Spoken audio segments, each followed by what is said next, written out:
It's 4 o'clock, so it's time to get started. And I have a handout that's at the back that you're welcome to take with you. It contains a lot of information, both about the food distribution here at Timbercrest and the Second Harvest Program. I'm Mary Ebey. I am a resident here and I live in a neighborhood home. I think it'll help a little bit if I tell you something about my background. My parents were Bob and Ruth Ebey. There were 3 of us girls in the family, and my father was a pastor, and he served churches in the country, so we always had a garden. We did canning, and later on, when we had a freezer, we froze food. So I've been involved with food since a very young age. In college, I took time deciding on a major. One of the things I considered was home ec, but I ended up with a major in accounting and other business subjects.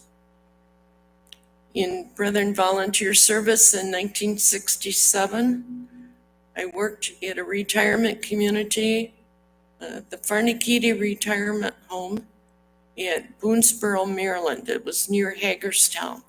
And I was director of crafts and activities. So that was my introduction to long-term care. I lived and worked in the facility. So I had the experience of living in the retirement home. My work career has involved office jobs, and it has also been teaching. And I taught at the college level. I taught some accounting classes, and later on I taught business math using the financial calculator, and I taught personal finance. So managing money and trying to make what limited money we all have stretch a little bit farther is part of my background. When I lived in Greenville, Ohio, I was controller at the Brethren Home there for 10 years. Then I stayed in the community, and my last jobs there were teaching at a community college in Piqua, a 45-minute drive away. But I also volunteered with the soup kitchen and with the food pantry, and that was mostly for the city of Greenville. The churches cooperated, and a lot of the churches rotated and took turns with both the soup kitchen and the food pantry. But that's where I first learned about what there was called shared harvest. And shared harvest was a similar program to what Second Harvest does here. So when I moved to Timbercrest, it was natural for me to investigate what opportunities were here in the community for people who needed some extra help. And so it was pandemic time. In fact, my home was ready 2 days after the governor of Ohio declared stay home, and 1 day after the governor of Indiana declared stay home. So I delayed my move. And then after the house was on the market, there were structural issues that had to be resolved. So my move to actually live on campus was delayed a little longer. But I investigated what programs are available through the Fellowship of Churches. I saw the newspaper article for the tailgate, and I heard about it at church too, about the tailgate at the Manchester Church of the Brethren. And it said no income qualification, no residency requirement. So I decided to go and see what it's all about. So I went and got some food, and you don't know what you are going to get. So when you get home, you open the trunk and then just figure out, well, who can use this?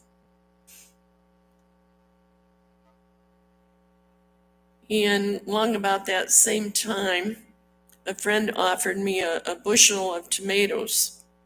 They lived south of Wabash, so I went down and got the tomatoes. They didn't want them to go to waste. I couldn't come in the manor, so I distributed them to neighborhood homes. And I found out other people like free food as much as I do. I did a feasibility study. I talked to some of the gardeners, wondering if they were interested in if we could use another area of ground, having a garden that several of us worked on to raise food for the manor. And there didn't seem to be any interest. Some of them were bringing excess food up and putting it outside the hub entrance.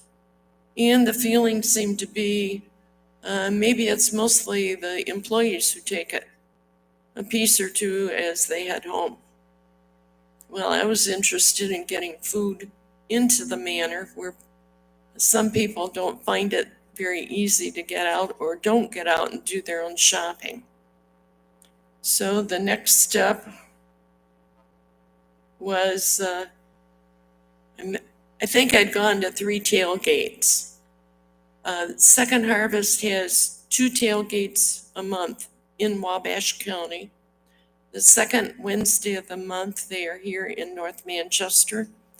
The fourth Wednesday of the month, they have a tailgate at the Bachelor Creek Church of Christ that's north of Wabash on State Route 15.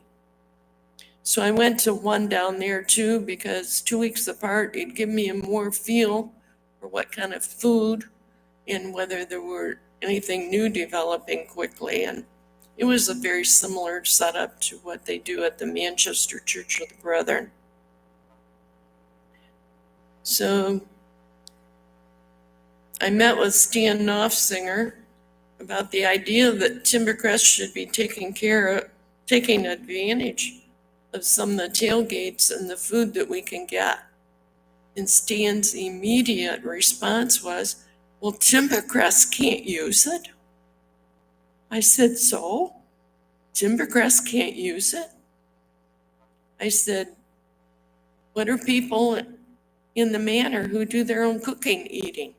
I said, they can get some food in the neighborhood market at a higher price than the grocery store. They're not getting newspaper ads with the newspaper like some of the rest of us do when we're in the neighborhood homes. If they're sending a shopping list with somebody, they're not seeing the items that are maybe manager special that are marked down that we see when we're out in the store. Stan was real quiet for a minute, and I could tell he was thinking. Then he said, I like that. I really like that. And he said the next step would be to talk to Al Williams, who was president of the resident council, and I would have to go to a resident council meeting and present the idea and let them know what I was thinking about, that it needed to have their approval or their blessing. They needed to know what was going on. So if anybody asked questions, they could respond appropriately. And I want to mention one of the times when I brought food back, Violet Gagnon, I consider her the first volunteer for this program. She was at the hub lobby and she saw me get food out of the trunk of the car and I was bringing it in. She liked to help people. And she said, let me push the grocery cart. I want to push the cart. Well, I thought I could do it myself, but she was insistent. So I let her help. And I was glad for her help. She knew the residents we were visiting in whichever halls we were in. And again, this is the food. Who do I think could use it? And on one of the trips, I got 3 10-pound bags of potatoes. Well, what do I do with 3 10-pound bags of potatoes? This happened right after the residents from D, E, and F who had been relocated because of the sewer backup had been told it would be another, I think it was 6 weeks until they could move back to their apartments. Well, I counted the potatoes in one bag. There were 11 potatoes. They were big potatoes. So that's where some of that food went that time. I thought they needed some kind of lift. Maybe that would help. And I also think that this program and the way things ended up pulling together helped bring us together as a community after the pandemic. Well, anyway, to go on, I met with the resident council, and that meeting was on September 13. It was a Tuesday. I presented the idea, and they said, go ahead. It was okay. The next tailgate was the next day. And I thought we should have some cars go. So I walked home from that meeting. Chris Fisher happened to be outside, and she lives right next door to me. So I told her about my idea and asked if she was willing to go to the church and get food. She said, yes, I can do that. The next day, Wednesday, I went out to breakfast with Brian and the gang that went out for breakfast. And Nan Erball was on that trip. So after we got back, I told Nan I wanted to talk to her. I told her about it, what I had in mind. And she said, yes, she could go. So we had 3 cars go to the tailgate. Each car received 3 bags of carrots, 3 bags of apples, 6 bags of sweet potatoes, 1 25-pound box of peaches, 48 peaches in the box, 3 gallons of whole milk that was 2 days past the date stamped on the container, and 8 quarts of low-fat buttermilk. We had no organized plan for distributing the food. And the peaches would not hold to take several days to distribute them in the manner. I think we may have gotten some food into the manor, but I talked to Brian, and he got on the one call system and called neighborhood homes and said there was some free food up here. So we had a pop-up tailgate here. And so they came and got some of the food. And I think this is what really gave the program visibility and helped it take off. We formed a steering committee, and on the steering committee was Chris Fisher, David Dowd, Marilyn Groves,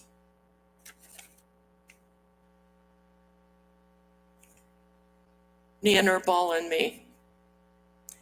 And these were some of the people that were involved at the beginning. And we met regularly once a month for a while. Now it's, if something comes up, we just make a decision, whoever's around.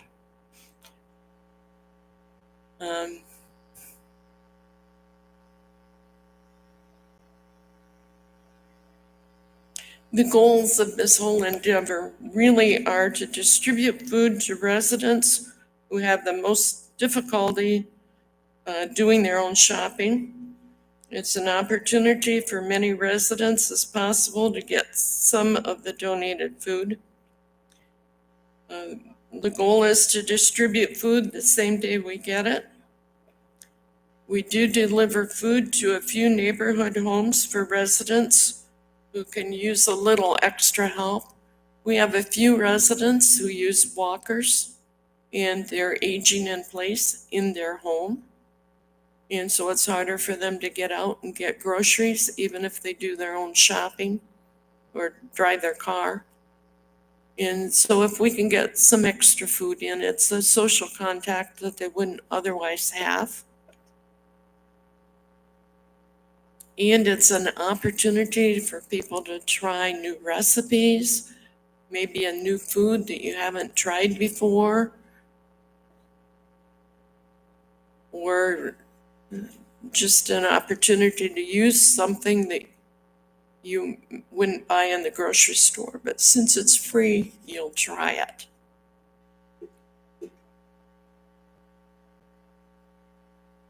So I also want to talk about the steering committee. We made a decision to expand it a little bit. So it now includes Tom Brown and Monty Harley. And for a while it included Kathy French. One of the first things the steering committee did was compile a survey. We had one for the manor and another one for neighborhood homes. And that's how we got volunteers for the next food distribution. And currently we have 5 cars that go to the tailgate. We have 2 people here to help unload food. And there are 5 teams. We try to have 2 people in a team to actually deliver food in the manor. And then there's someone else who delivers to the neighborhood homes that need food distributed there. And even if it's a short-term need, somebody's home from the hospital or recovering from an illness, if somebody contacts me, we can get them on the list and deliver one time or put them on a list for every month for delivery in the neighborhood homes. But if neighborhood home residents are physically able-bodied, they can come out. And so the schedule for the tailgate is the driver decides what time to go. And they shouldn't get in line before 10 o'clock in the morning. The truck comes around 11:30 and they get set up for the food distribution and they start putting food in the car about noon. And then when the cars come back, they're unloaded at the front entrance. The food is taken to the resident activity room. And from there, we load it into grocery carts for delivery to the halls in the manor. And over time, we have found that sometimes we have food appropriate for people who get all their meals in the dining room, and sometimes we don't. Now that things have changed and we no longer have the option plan and full service plan, we are delivering the food for people who can cook to all the halls except the assisted care. And of course, healthcare and Crestwood don't need it. And the feeling is that the people in assisted care appreciate the visit as much as they do some fruit or some kind of snack. So we're compiling a list right now because some people really want or need a snack for the evening, so that when we have something appropriate, we can be sure they're included.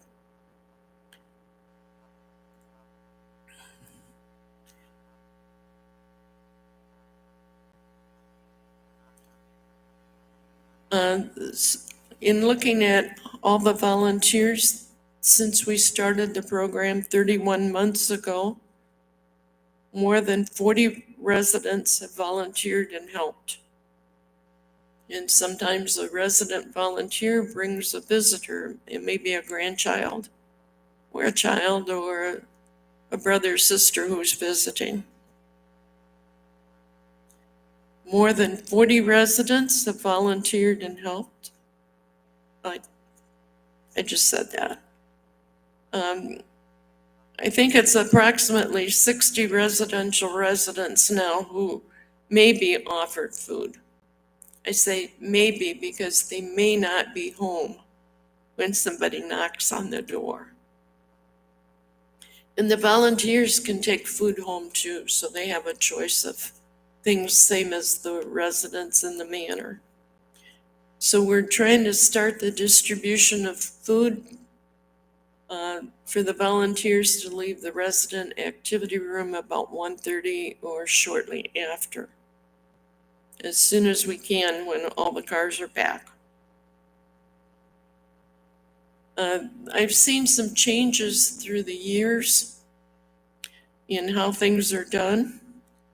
Soon after we started going to the tailgates and bringing food back, Second Harvest had a focus group. When we first got food, they were giving every car the same quantity of everything. And it was supposed to be enough for about 3 families. So that's why 3 bags of apples or 3 bags of sweet potatoes. As a result of the focus group, they were trying to figure out how to stretch their resources and how to better serve the community. And they started doing things different. They now ask, how many families are you getting food for? How many people are in each family? And then they'll put a tag under the windshield wiper blade for small, medium, or large. Which makes sense. If you're going and you're a family of 1 or 2 or 3, you don't need the huge quantity. So I suggest our drivers say they're getting food for 3 families with 5 people in each family. So with 5 cars, that would be 75 people. 5 people in a family times 3 families is 15 times 5 cars. And that's about right, the number we distributed to and the volunteers taking food. Often there's some food left, so we encourage neighborhood home residents to come between 2 and 3 to get food out of our surplus. Tailgates, how things have changed. The tailgates used to be for 1 hour or until they ran out of food. Now they say the tailgates are for 2 hours or until they run out of food, whichever comes first. A larger truck is bringing food, and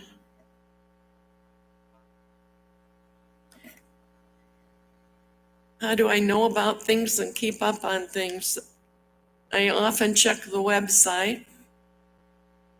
In February, I had a phone call the night before our distribution at 9:30. Kim Ebersole called me and said, I just saw on Facebook that the tailgate has moved up 2 hours for tomorrow.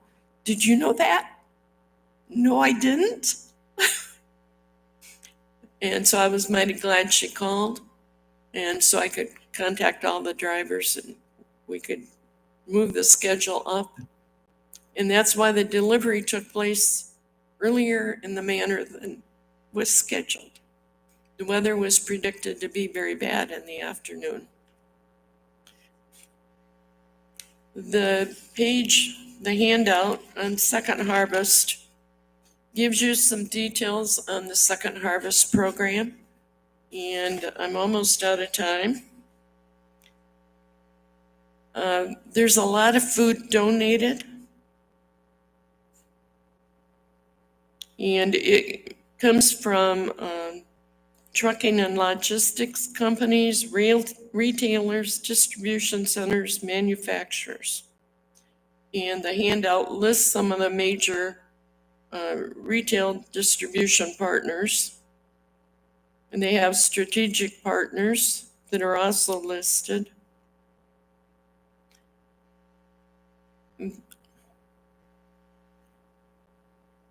They do have donations.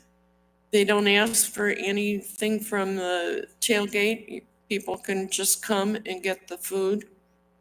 But donations do help support the program. And so cash donations, every $1 donated provides 4 meals.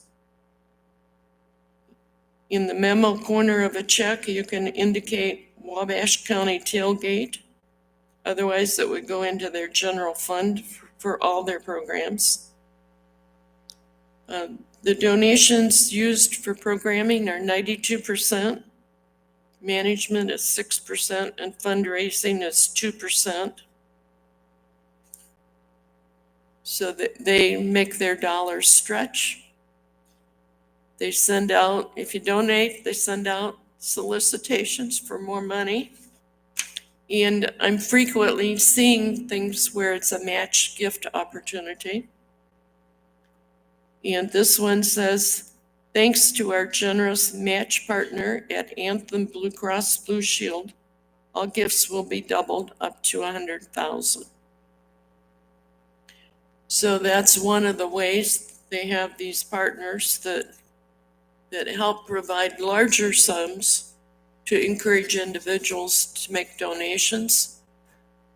It's entirely up to you what you want to do, but I provided the address if you feel so moved. Quarterly, they send out a newsletter, and so that also gives some information.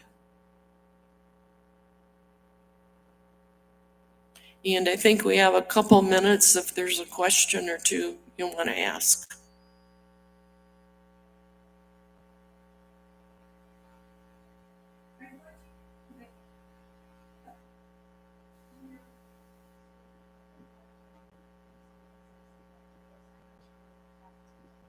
The question is, what do we do with leftover food if people haven't taken all of it? Well, it depends what's left. We try to find a good use for it. And one time we had bottles of vanilla left. So while Timbercrest doesn't use the food, and we try to emphasize Timbercrest doesn't use the food, it's the residents who live at Timbercrest who use it. Carol uses vanilla for a lot of our snacks. So she could use that. So it depends what it is. We have made it available to employees if there's quite a bit left. And the way they advertise it or announce it for employees, there's the employee dining room, and there's some other places where employees gather. So they put a notice on the bulletin board there.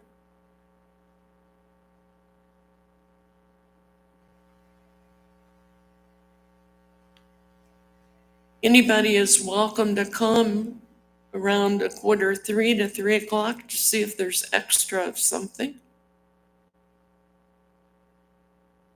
And if there is, take it home and put it in your freezer. Or give it to a friend or family member. Other questions?